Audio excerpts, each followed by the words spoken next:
kita. Memang kadang-kadang yang mana manusia ini banyak sekali kesalahan kita.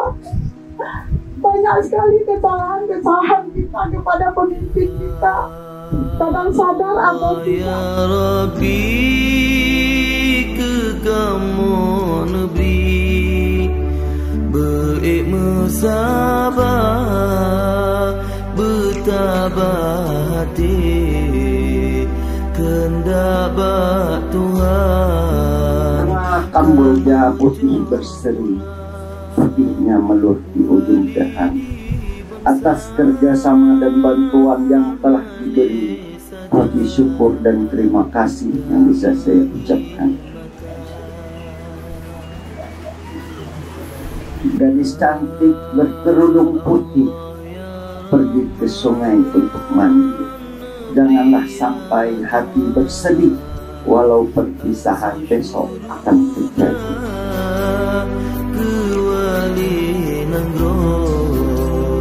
Pemimpin